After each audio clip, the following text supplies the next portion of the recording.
អាសៀវមានប្តីមកណា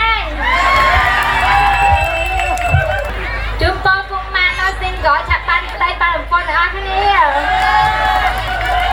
មិនដែរអ្នកអត់ទាន់មានគូបានលឺសំឡេងកូនក្រមុំឲ្យមិនដែរមិនម៉ែរកគូម្នាក់មួយណាជាពិសេសអ្នកនៅ single ហើយនេះជាកម្មវិធីការសៀវនៅឃុំជីខក្រមស្រុកស្រែអំបិលហើយពេលព្រឹកហ្នឹងគឺកម្មវិធីហែជំនូនដែលមានពុកម៉ែបងប្អូនអ៊ំពូមីងក្មេងក្មួយអីមកហែជំនូនទាំងអស់គ្នាហើយខ្ញុំក៏បានចូលរួមហែជំនូនផងដែរហើយម្នាក់នេះដឹងស្អីនេះលៀនដាក់វីដេអូគេហើយជំនូនហ្នឹងឃើញថាពេលព្រឹកគឺតិចស្រួលមែនតែនហើយយើងហែហ្នឹងអត់ឆ្ងាយពីផ្ទះកូនក្រមុំមែនទេប្រហែលជា2គីឡូដីអីទេហើយពេលព្រឹកគឺឃើញព្រះអាទិត្យស្រស់ស្អាតណាហើយនៅនេះគឺនៅ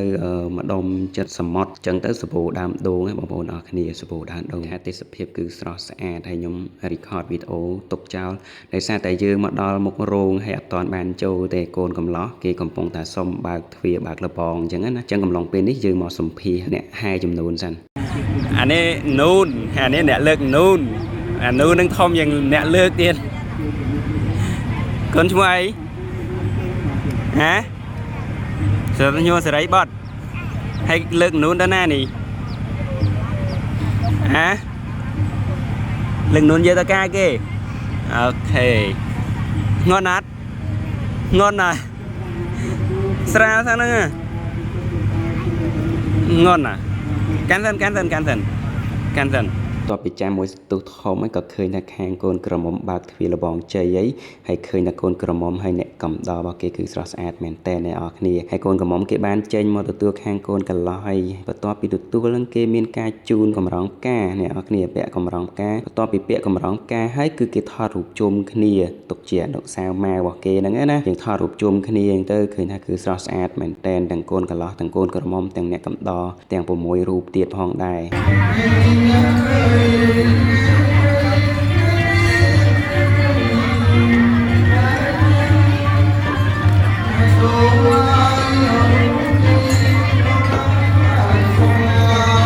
ហើយយើងក៏មិនទុកយូរផងដែរបបរតុកការនឹងទុកទឹកអីទៀតយើងចាប់ដើមបបរតុកការទាំងអស់គ្នាទៅកម្មវិធីការនឹងកុំខានផុតជាពិសេសបបរតុកការពេលព្រឹកនឹងតែម្ដងហើយពីនេះគេថតរូបជុំគ្នារបស់គេយ៉ាងទៅមកដល់កម្មវិធីពេលយប់វិញយើងថតរូបជុំគ្នាជាមួយកូនកន្លោះកូនក្រមុំមិត្តភ័ក្តិទាំងអស់គ្នាឃើញថាស្រស់ស្អាតមែនតើម្នាក់តែងខ្លួនយកមកឈ្នះដៃខ្លួនឯងអញ្ចឹងណាព្រោះចង់ស្អាតរៀងខ្លួនអញ្ចឹងណា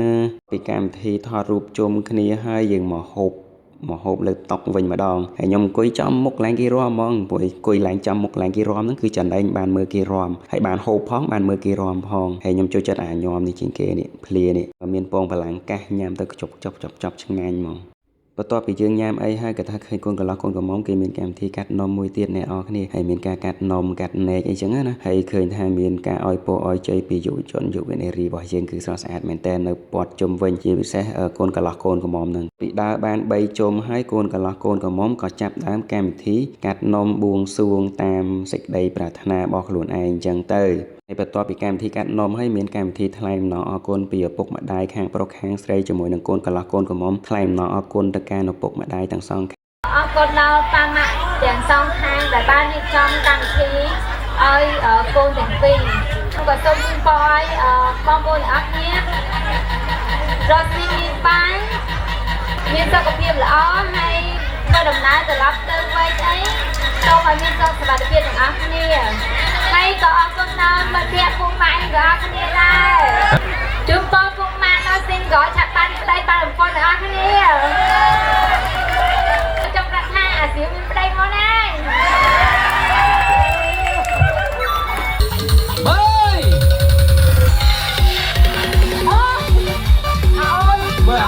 ថាមែនថា